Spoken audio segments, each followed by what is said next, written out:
घराचे स्वप्न तुमचे, जबाबदारी आमची। Satelkar builders and developers Kankavli railway station लगत साकारत आहेत समर्थ साई रेसिडेन्सी, 6 मजली इमारत, पोद्दार इंटरनॅशनल स्कूल अगदी हाकेच्या अंतरावर, 1 BHK 2 BHK फ्लॅट उपलब्ध।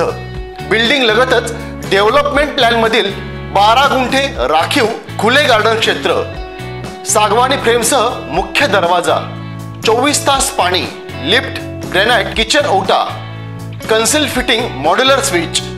संपर्क 9420 73 94 18 आणि 8605 74 10 30। देवगड शहरातील PWDच्या शासकीय विश्रामगृहाचे अलीकडेच नूतनीकरण करण्यात आले असून नूतनीकरणानंतर सजलेल्या विश्रामगृहाचे पालकमंत्री नितेश राणे यांच्या हस्ते महाशिवरात्रीच्या मुहूर्तावर उद्घाटन करण्यात आले। यावेळी माजी आमदार अजित गोगटे, कार्यकारी अभियंता अजय कुमार सर्वगोड, जिल्हा बँकचे अध्यक्ष मनीष दळवी, देवगडचे तहसीलदार RJ पवार, PWD देवगडचे उपअभियंता श्रीनिवास बासुतकर, कनिष्ठ अभियंता शुभम गायकवाड, नगरपंचायतच्या सभापती प्रणाली माने, भाजपा तालुकाध्यक्ष बंड्या नारकर, राजेश शेटिये, बाळ खडपे आदी उपस्थित होते। देवगड हा पर्यटनदृष्ट्या विकसित होत असलेला तालुका आणि शहर आहे।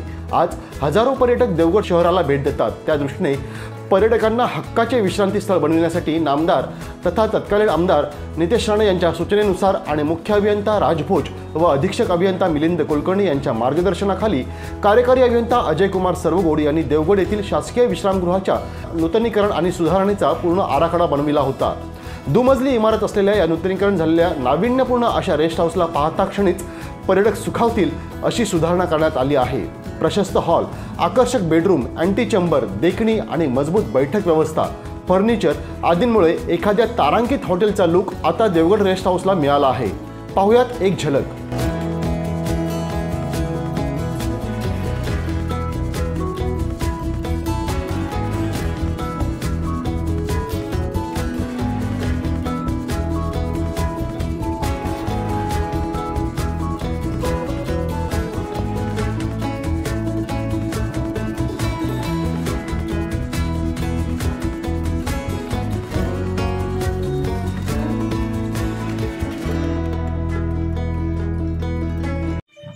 या शुभ अशा कार्यक्रमाच्या निमित्ताने माझ्याबरोबर उपस्थित असलेले माजी आमदार सन्माननीय गोगटे साहेब, आमच्या सिंधुदुर्ग जिल्हा बँकेचे अध्यक्ष मनीष दळवीजी, सन्मान्य अर्बन बँकेचे अध्यक्ष ओगलेजी, सन्मान्य आमचे बाळा खडपे साहेब, सन्मान्य प्रकाश राणेजी, आमच्या माने मॅडम, आमचे तहसीलदार पवारजी, त्यांच्या नेतृत्वाखाली हे सगळ्या गोष्टी होत आहेत। ते सार्वजनिक बांधकामचे आमचे सर्वगोडजी, उपस्थित असलेले आमच्या भारतीय जनता पक्षाचे सर्व मान्यवर आणि माझे सर्व सहकारी आमचे पत्रकार मित्र, सिंधुदुर्गाच्या एकंदरीत इतिहासामध्ये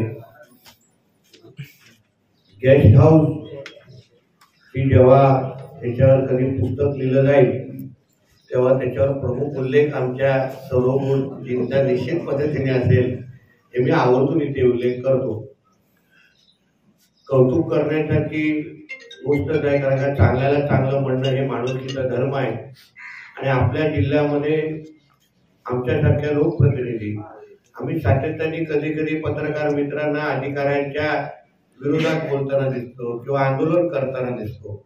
आमच्यासारखे लोकप्रतिनिधी 353 लाभार्थी पण आहेत, पण दुसरी बाजू अशी आहे की सर्वगोडजी सारखे, पवारजी सारखे चांगले अधिकारी पण आमच्या जिल्ह्यामध्ये आहेत। त्याचं उत्तम उदाहरण हे सगळे प्रकल्प आहेत।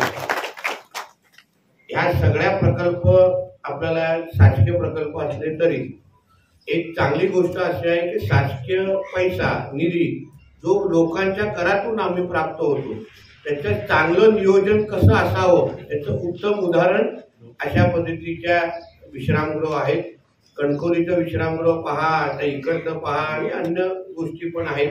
त्याचबरोबर आमच्या रवी चव्हाणजींच्या नेतृत्वाखाली ज्या पद्धतीने रेल्वे स्टेशनचा विकास झाला त्याचा पण महाराष्ट्र आणि देशभरामध्ये सायस्करची या आपल्या युतीतले विषय नाही, म्हणून ह्याही गोष्टी नोंद करण्यासारख्या आहेत।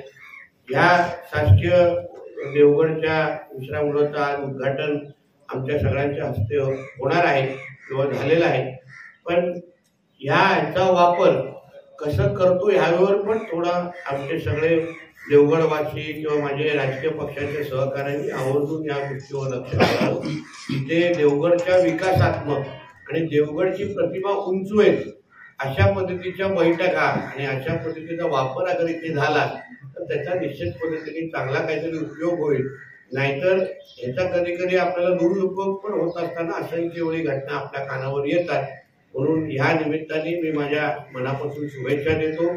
माझ्या ह्या मतदारसंघाचा मी आमदार आहे आणि त्या मतदारसंघामध्ये आमच्या सर्व गोडजींनी आणि त्यांच्या सर्व वाचूकरजी असतील सर्व सगळ्या अन्य लोकांनी लक्ष घालून एक चांगलं सुसज्ज 50 लोकांची मीटिंग रूम आहे. म्हणजे आमच्या पक्षाच्या छोटा बैठका घेण्यासाठी आता आम्हाला हॉल प्राप्त झालेला आहे. आणि म्हणून या सगळ्या दृष्टिकोनातून आमच्या पक्षीय पातळीच्या पण दृष्टिकोनातून आपल्याला मनापासून मी आभार मानतो आणि आपले अभिनंदन करतो. ताज्या अपडेट्स आणि ताज्या बातम्यांसाठी आजच सबस्क्राईब करा आपला Sindhudurg digital news channel. Like करा, शेअर करा, कमेंट करा आणि महत्त्वाचं म्हणजे बेल आयकॉनला क्लिक करायला विसरू नका.